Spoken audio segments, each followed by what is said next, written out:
Hello there, people of the internet. So, this is part 2 for a top 5 super infamous guns. I was just gonna make the first top 5, and then while I was thinking about things, I was like, nah, there's just too many guns that have too much infamy behind them to the point to where I'm gonna have to make a part 2. So this right here is the part 2 of the top 5 infamous guns. If you don't know what infamy is, it's like being famous for a negative reputation. So, number 1 on the list, we're going to go ahead and just start off spicy, I guess. High-point firearms. A lot of people really dislike high-point firearms because they say they jam a lot, or they're unreliable, or they're going to break if you send more than a couple dozen rounds through them, or insert your choice of XYZ sort of situation where they call high points unreliable.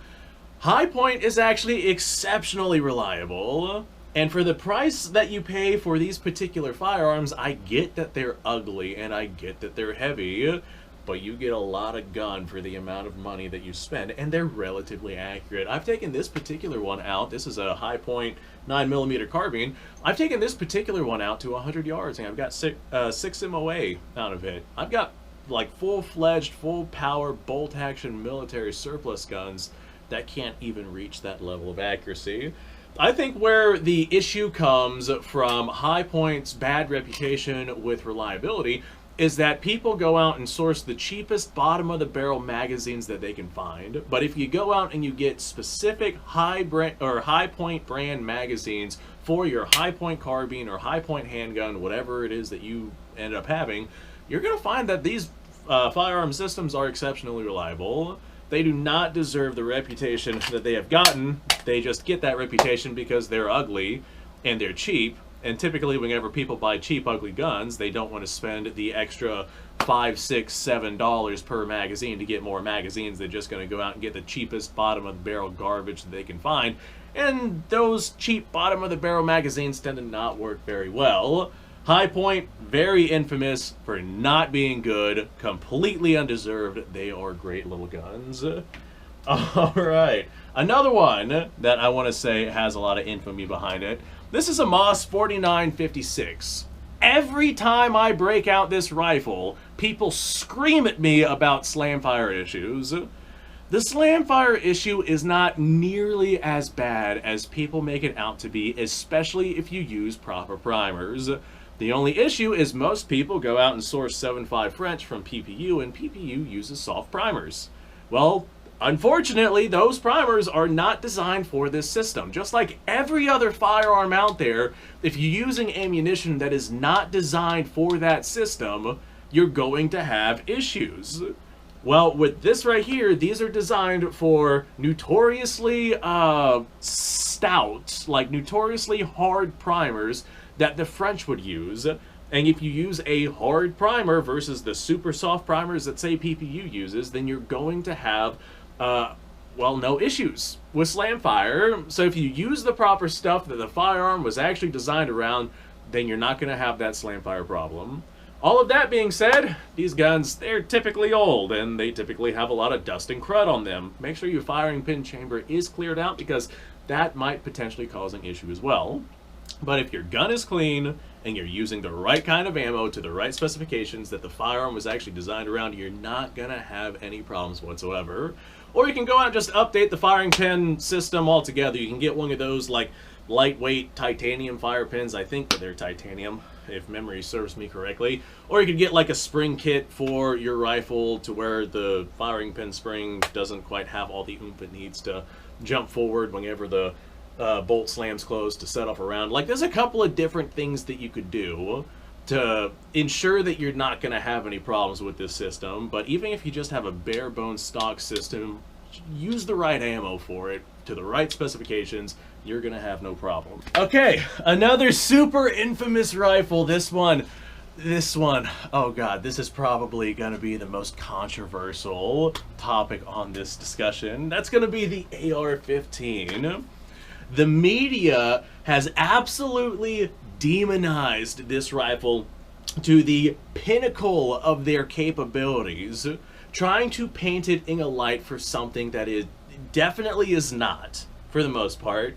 I know a lot of people say, "Oh yeah, these are 50 caliber rifles and they shoot a really big bullet and they're super heavy as 10 boxes that you might be carrying," and that can be true. I've dealt with some really heavy AR platforms, and I've shot some 50 Beowulf platforms, so they are chambered in 50 caliber for what that's worth in some instances. But most of them are chambered in 223, 556, and most of them just have 16-inch barrels, and most of them are just scary, and a lot of people get nervous around these things. They're fine if you have like a classic wood and steel rifle, even though that wood and steel rifle is probably significantly more powerful than the 223 that is going to be being sent out of the AR platform.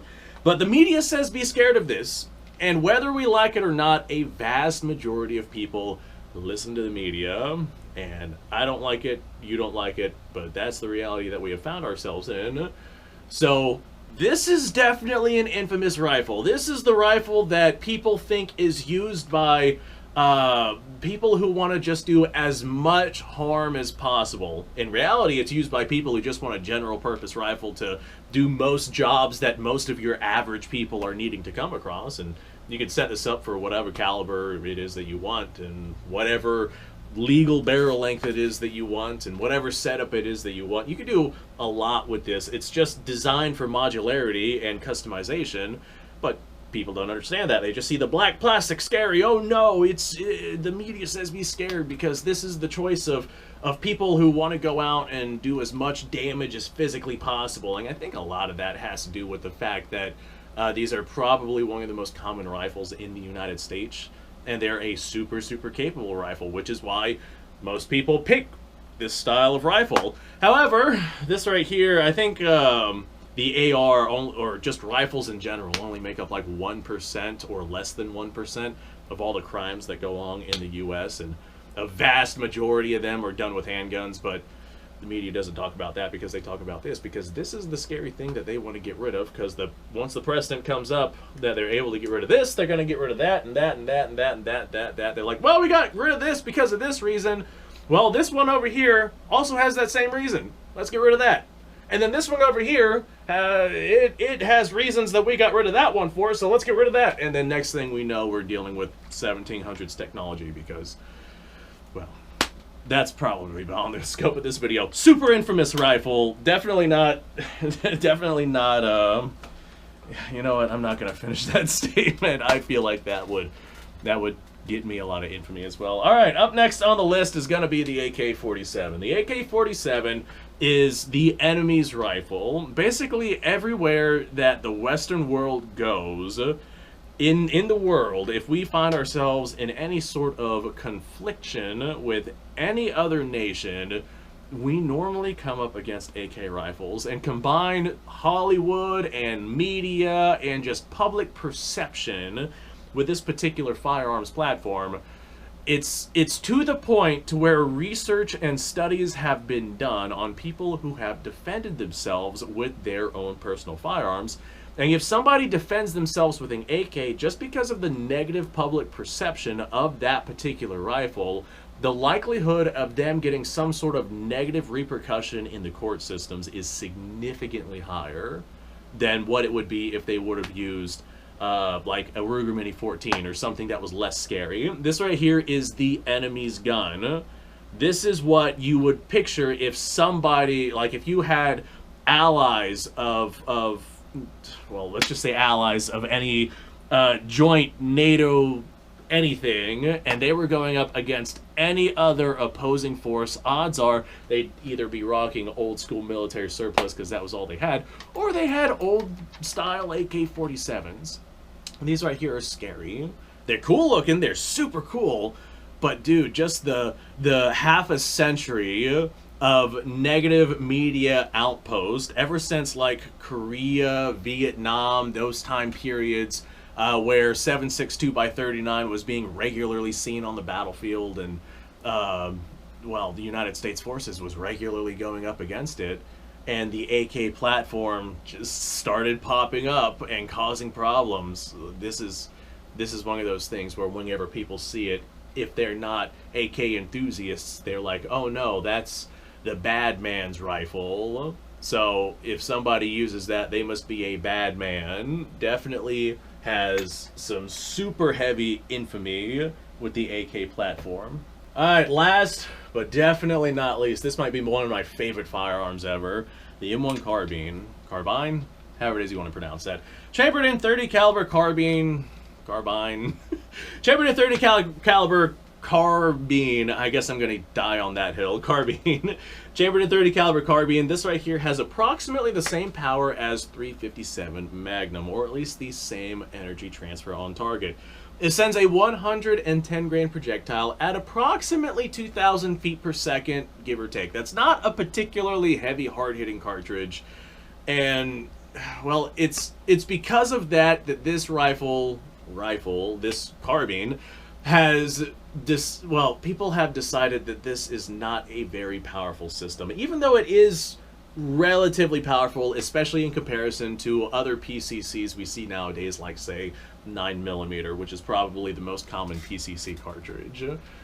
What these are is they were originally intended for, say, backup soldiers, truck drivers, cooks, artillerymen, people that didn't necessarily need a full power rifle, and they came about in the Second World War, so this was during that era of technology. Well, the thing is, people started using these on the front line anyway. They were lightweight, they were handy, they were very useful. You could carry a lot of ammunition for them in comparison to, say, 30-06, which was a very common cartridge that was being used during this particular time period. And they were relatively accurate and relatively capable out to about 300 yards. Now, all of that being said, they were right beside neck and neck with 30-06. And 30-06 is an absolute powerhouse of a round, and as a result of that, well, along probably some other things, these right here got a significantly bad reputation for being really, really underpowered. Like, to the point to where people say if somebody has a heavy coat on, then this cartridge, this particular 30 caliber carbine cartridge, would not be able to penetrate that particularly heavy coat, which is completely untrue. If you are rocking a heavy coat and somebody hits you center mass with one of these, you may as well have not been wearing a heavy coat. It's just the fact that these people were used to full power rifle cartridges, and then they get handed this little thing, and they treated it like a rifle, when it is not a rifle. It is a pistol caliber carbine, and it is meant for carbine level engagements. So it just did not have the power of the 30-06. And it was never intended to have the power of the 30-06. It's just a little lightweight PCC, but because of everything that everybody was experiencing with that particular cartridge and that particular firearm in comparison to all of the other stuff that was around, it was just decided that that right there was underpowered. And every time I make a video about that particular carbine, I get a lot of people who go into the comments and they'll say, "Oh no, that's terrible, it's underpowered, you can't use that ever." The 30 caliber carbine cartridge at 100 yards has the same level of energy as a .357 Magnum revolver does at the muzzle. So that is definitely not an insignificant amount of energy that's going to be transferred onto the target. Personally, I probably would have gone with a little bit heavier of a projectile, but it is what it is. 110 grain moving at about 2,000 feet per second. You go and you throw some soft points in that thing, and it's actually extraordinarily effective. Ask me how I know. I have taken, well, not this particular one. I had a, oh, what was it? An old Universal? No, Underwood. An old Underwood M1 carbine that was World War II surplus, and man, I took that thing hunting a lot because it was super lightweight, super handy, super comfortable. But alas, life gets hard sometimes, and sometimes you got to make really tough decisions on what it is that you're going to be keeping.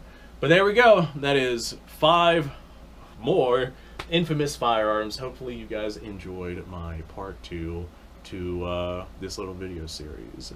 So thanks for watching. Appreciate your time. Like, subscribe, share. Description below is a link to all sorts of stuff. Go check it out. You guys go off. Have yourself a fantastic day.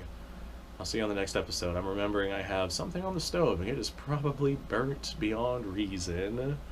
I will see y'all later.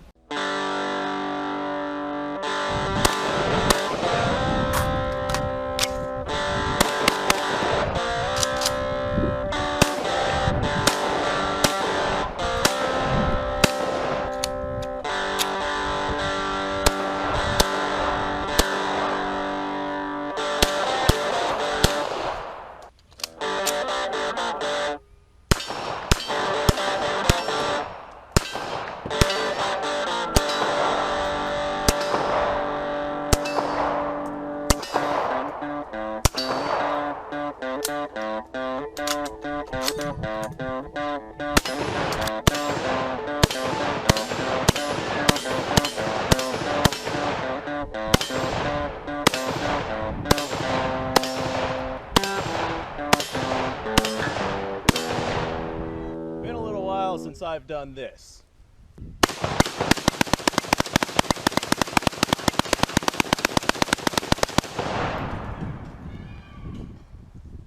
Bonnie and Clyde be damned.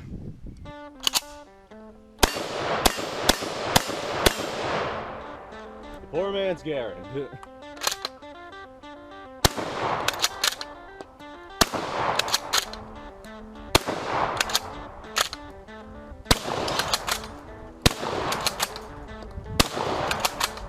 It's a shame that bolt-action shotguns aren't more mainstream.